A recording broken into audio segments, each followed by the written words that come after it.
Ok, 3, 2, 1, go motherfuckers! Alors les tafams, j'espère que vous allez bien. Aujourd'hui on se retrouve pour une nouvelle vidéo. Aujourd'hui ça fait 2 semaines qu'on s'est pas vu alors que je dis que je fais une vidéo par semaine. C'est pas bien en fait, pourquoi je me vante? C'est pas bien du tout. Tout simplement parce que on a eu un privé avec la Fiesta. Donc voilà un peu ce qui explique cela. Je vais vous expliquer tout ça pour ceux qui s'en rappellent bien. Et pour ceux qui viennent d'arriver, je vais vous expliquer aussi. J'ai 3 voitures de base. Mais j'ai une voiture sur 3 qui peut rouler. Et bah, c'est la Fiesta. En fait, votre chaîne, c'est une chaîne Rover de base. Du coup, la marque Rover, mais que la Fiesta qui roule. Mais tout simplement, pour être plus clair et pour expliciter un peu la situation, la Rover grise est encore chez Florian. Du coup, depuis le mois de juin. Et on a un gros projet dessus, vous inquiétez pas.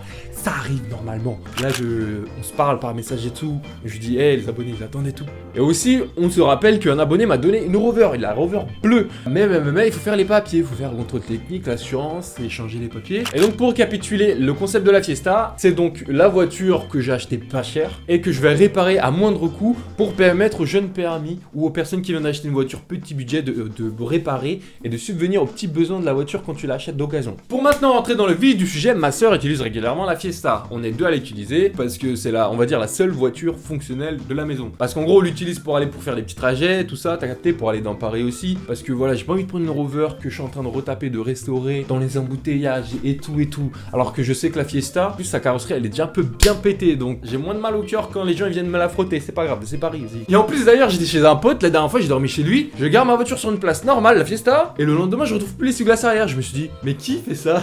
Hey, j'ai chaud. Oh, je te jure, j'ai chaud. Je crois que je vais enlever. Ah! C'est un essuie-glace de Fiesta, c'est bon. J'étais outré. Et donc un jour, ma soeur l'a pris. Et elle m'envoie un petit message sur Snap, t'as vu? Petit message gentil. Ça lui arrive pas. Jamais. Non, jamais. Elle me fait pas ça d'habitude. Ah, comment ça va? Tu fais quoi? Ouais. Tu vois le nez là? Il a déjà capté ce qui se passait. Oui, j'ai fait une petite bêtise et tout, mais reste calme, hein, t'as vu? Et moi, tu vois, dans ma tête, je suis calme. Pas pour longtemps, pas pour longtemps. J'ai eu un accident avec la Fiesta.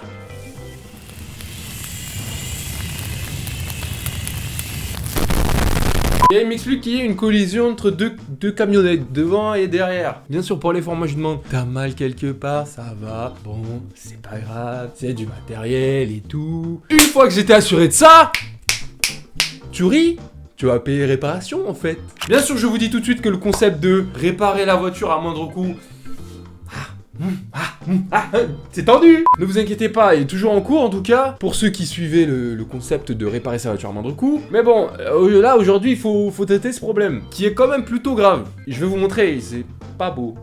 C'est vraiment pas beau, même inquiétant. Et attendez, avant de continuer, qu'est-ce que vous pensez de ce nouveau cadrage là? Regardez-moi ça, on voit dessus. C'est vrai que je vous ai jamais fait de visite du studio les gars. Là, bam, on peut voir un petit peu plus le dessin que je n'ai pas continué depuis la dernière fois, que je devrais commencer à faire. Là, il y a les 2-3 drones. Il y a le principal, celui qui va super vite, le 5 pouces, pour l'intérieur. Et celui-là pour s'amuser et s'entraîner. Ça, c'est un nouveau, mais je l'ai pas encore utilisé, t'as vu? Au niveau de la visite, on reprend. No. Attendez.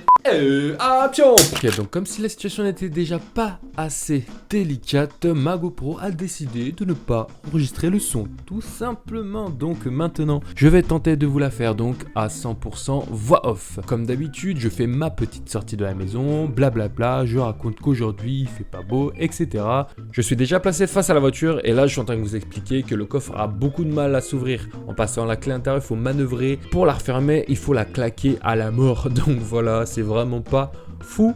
Je me place aussi sur le côté pour vous montrer que le pare-choc est également renfoncé, ce qui est logique puisque le choc est venu de derrière, donc lui il a tout pris aussi.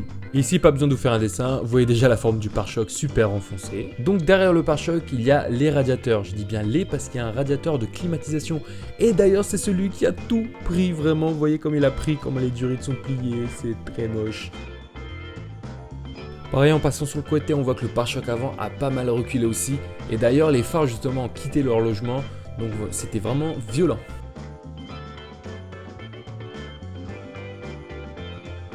Il est temps de passer sous le capot et de vraiment voir l'étendue des dégâts. Et vous allez voir, je ne blague pas là-dessus. Donc comme on peut le voir ici, il y a un montant en acier qui est juste au-dessus là, qui brille un peu, qui doit être tout droit normalement, qui ne devrait pas avoir cette forme du tout. Il devrait être vraiment tout droit. Et d'ailleurs, regardez, le renfort pare-choc en plastique également a suivi.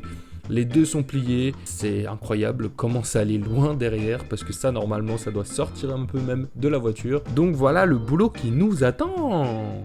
Donc voilà, je vais un peu en arrière en plus pour voir le radiateur, il est reculé, le ventilateur qui ne tient plus également.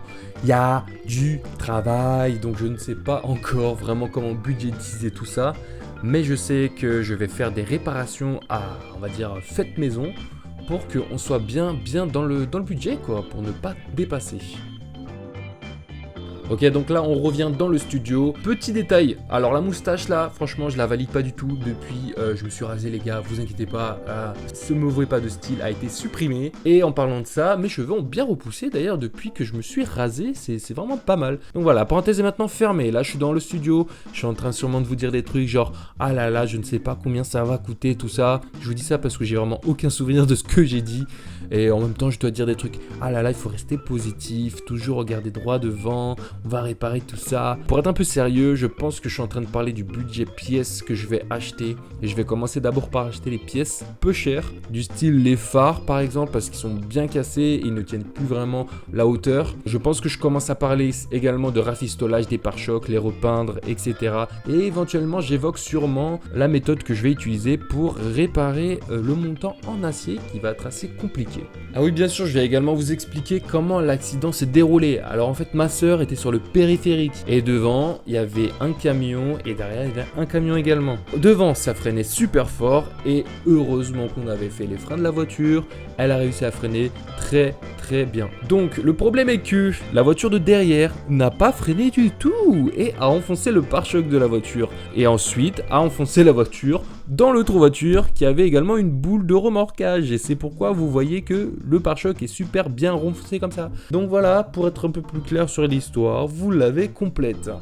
Là par contre je sais exactement ce que je peux vous dire. Là je suis en train de défaire mes lacets, c'est vraiment la position que je prends pour le faire.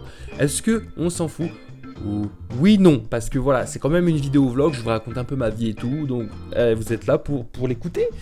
Donc voilà, en repartant également sur les cheveux, oui je disais qu'ils ont bien repoussé depuis la vidéo que je suis en train de tourner, hein, bien sûr, donc voilà, là je suis content, j'espère vous voir très bientôt avec mes nouveaux cheveux là et tout ça, boum boum. Ok, maintenant je pense qu'on va repasser au studio. Et c'est parti. Bon, il y a du dégât quand même, hein. Mais j'ai beau être positif tout ça, il y a quand même beaucoup de boulot. C'est plus que juste du plastique à redéplier. Le problème est que les mecs, ma soeur, bon, elle était sous le choc, tout, c'est la première fois qu'elle a eu un accident. Eh ben, elle a pas pensé à faire un constat. Donc ils sont partis, bam, pas de constat. Et le problème est que encore plus, c'est qu'en fait, du coup, j'ai pas de constat pour la voiture. Je peux pas dire à l'assurance qu'il y a eu un accident ou quoi, etc. Donc voilà, payez-moi la réparation, envoyez la voiture à la casse si tu vois, j'ai de l'argent. En gros, voilà, que je sois dédommagé. Mais là, c'est une autre histoire. Là, en gros, la voiture, soit moi, je l'envoie à la casse et j'ai 0, ou soit, bah, je la répare. Et de toute façon, c'est ma seule voiture fonctionnelle actuellement qui peut rouler, mais j'ai quand même 0. Donc voilà, je crois que la question est vite répondue. Sachant que je veux quand même rester dans le concept pour les personnes qui vivent une voiture petit budget qui veulent la réparer. On va faire ces réparations-là vraiment à moindre coût. Et là, franchement, ça va être challenger. Ça sera un défi. Pourquoi tu fais l'américain? Je sais pas, ça aurait été mieux. Mais non, parce que là du coup il faudra redéplier le montant derrière le pare-choc qui est en acier. Il faudra également redéplier le pare-choc, il faudra peut-être le repeindre. Peut-être aussi repeindre le pare-choc arrière et le remettre un peu bien droit. Et changer le coffre, et changer les phares. Et vérifier si les radiateurs de clim et radiateurs de refroidissement sont encore opérationnels. Bon, ça va, il n'y a pas eu de fuite, donc j'ai un petit espoir quand même. Et bien sûr la prochaine fois ce qu'on va faire c'est qu'on va donc démonter le pare-choc déjà pour un peu plus constater, pour un peu plus déprimer des dégâts. À partir de là, eh ben, je pourrais faire un diagnostic un peu budgétisé ce que l'on va payer. Et donc voilà, je pense que dans cette vidéo, j'ai dit le plus important, parce que de toute manière, je ne vais pas tout vous dire. Il y a encore le projet Rover, il y aura encore le projet Rover bleu, il y a encore la Ford Fiesta du coup à retaper, et vous inquiétez pas, j'ai déjà quelques coups d'avance. Donc la moralité de cette histoire, c'est quoi les gars? C'est juste, toujours il y a une histoire de papier, de toute façon quand il se passe quelque chose comme ça. Vous sortez le constat à papier bleu, vous faites remplir ça par tout le monde. Bon, je dis ça comme ça, mais j'avoue que sur le coup, ça va pas être facile, mais soufflez un coup, tu vois. Faites les choses bien carrées pour que vous ne vous retrouviez pas dans la même situation que moi aujourd'hui. Même si c'est même pas ma faute. Et si j'étais même pas là.